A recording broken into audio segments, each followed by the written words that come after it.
O que é mais importante quando a gente lê uma obra de ficção? O que é que nos impressiona mais enquanto leitores? A história, ou seja, o enredo, a maneira como a história é contada, o estilo, ou os personagens? Eu acho que todos nós poderíamos dizer, né, pensando um momento, talvez nem precisasse pensar, o melhor é um livro de ficção que tenha tudo isso. Que a história seja bem narrada, que seja uma história interessante, com um estilo, né, que nos agrada, que é criativo, e com personagens marcantes que fiquem no nosso imaginário depois que a gente fecha o livro. Mas eu gostaria de dar alguns exemplos de obras, todas elas que eu vou citar, que eu considero todas bem escritas, mas que eu considero que cada uma dessas obras, são 2 romances e uma novela, cada uma delas se destaca, se sobressai por uma dessas características. Ou o melhor delas é a história, o enredo, ou a forma como a história é contada, ou os personagens que ela é capaz de nos apresentar como leitores. Um romance onde, para mim, o forte é a história. Com o especialista, Sr. Charles Dickens. Encontros de Duas Cidades é um romance histórico do Dickens, onde ele transita entre as duas cidades do título, né?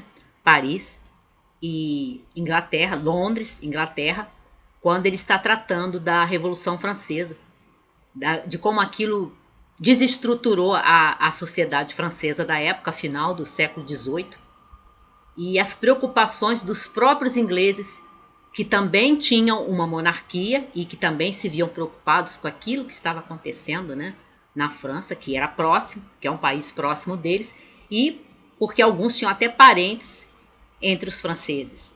E aí o Dickens coloca em primeiro momento aqui os personagens, alguns personagens na França que vão tomando determinadas atitudes, tendo determinadas decisões, sofrendo determinadas situações, que depois são levados para a Inglaterra, para Londres, e aí ele nos apresenta alguns personagens em Londres também, que aparentemente não tem nada a ver com esses personagens franceses, e depois ele começa a amarrar isso de uma forma muito inventiva, muito interessante, na minha opinião, sem buracos, sem deixar assim pontas soltas, e de uma forma dramática, de uma forma que sempre interessa, que sempre faz o leitor avançar nos capítulos, né?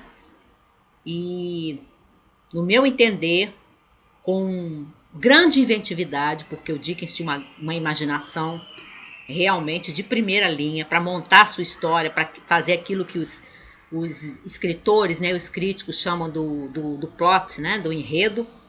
Mas se prepare que o final é assim muito bonito, mas muito comovente. Você vai ter que botar uma pilha de lenço de papel do lado.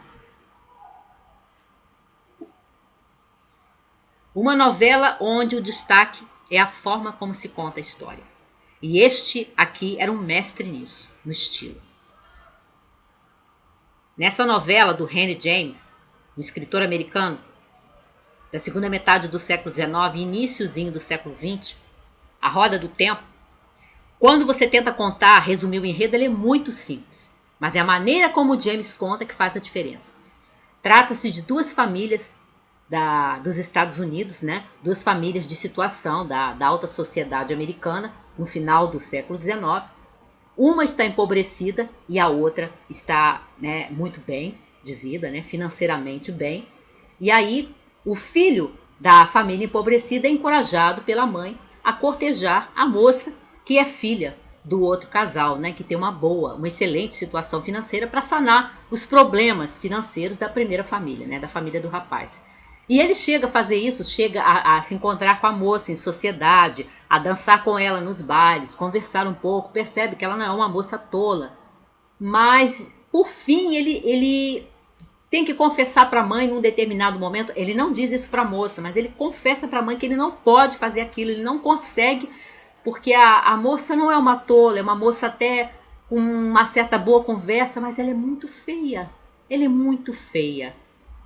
E aí o James corta, né? E passam-se alguns anos, ele apresenta uma nova cena ali, reaparece esse rapaz, que agora já é um homem mais velho, que está viúvo e que tem uma filha E essa filha é uma mocinha muito sem graça, uma mocinha assim, muito apagada. E ele tem muita pena da filha, mas ele não consegue fazer nada por ela. E ele reencontra aquela que foi a moça com quem ele quase se comprometeu, né? De quem ele quase se aproximou para se casar com ela. E por fim, no último momento, ele recuou.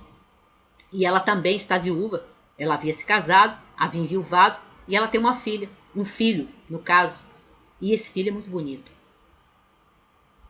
E aí a gente se pergunta, será que a história vai se repetir?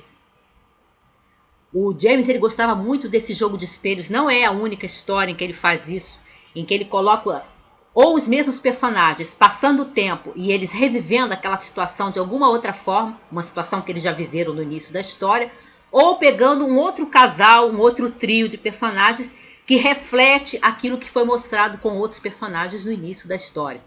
Ele fazia muito isso, esse jogo de espelhos. Mas eu li a primeira vez A Roda do Tempo e eu me lembro que eu fiquei muito comovida. Eu terminei de ler a novela aos prantos e o James não usa frases assim de efeito, ele não usa frases que tem aquela força, né, aquela intenção quase de fazer o escritor chorar. Ele não é um escritor que apela para o melodrama, mas ele conseguiu realmente me comover de uma tal forma que eu terminei de ler A Roda do Tempo soluçando. E aí passaram-se alguns anos e eu fui reler. E aí quando eu fui reler eu me fiz uma pergunta na segunda leitura. Será que foi de propósito? Será que isso assim que aquele personagens fizeram foi de propósito? E quando eu tive essa dúvida na segunda leitura, que isso não me aconteceu na primeira, mudou toda a minha compreensão da história.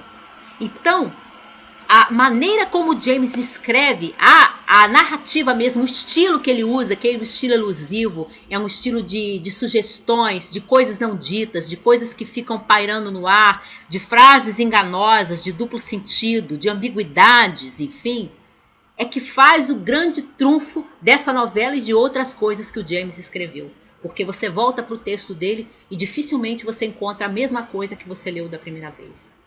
E se você mudar a compreensão de um fato, de uma história do James, muda todo o resto, como você enxerga a história, enxerga os personagens e enxerga o final. Muito boa. E por fim, um romance em que o seu trunfo está, no meu entender, ainda que seja um romance bem escrito no seu gênero, que é o gênero policial, no seu personagem principal. Não precisa dizer nada, né? O Cão dos Baskervilles, que é o romance mais famoso daquelas histórias, aventuras que o Arthur Conan Doyle escreveu para o seu herói, tendo como protagonista o personagem que ele criou, o primeiro grande detetive da literatura, que foi modelo para outros, né? O Sherlock Holmes. É um personagem tão forte que já na época em que o Conan Doyle era vivo, havia aquelas pessoas que escreviam para Scotland Yard ou escreviam para o próprio Conan Doyle, perguntando a ele como podiam entrar em contato com o Sherlock Holmes, porque tinham alguns mistérios, alguns problemas que queriam que o Sherlock Holmes investigasse.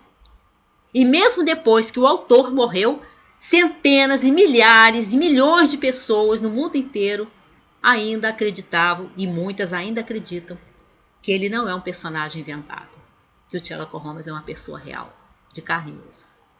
E eu acho que um escritor ser capaz de criar um personagem que entra, que transcende o imaginário de milhões e milhões e milhões de leitores no mundo inteiro, não apenas na Inglaterra, nos Estados Unidos e em outras partes do mundo, é um feito nada desprezível. Então, o que é melhor?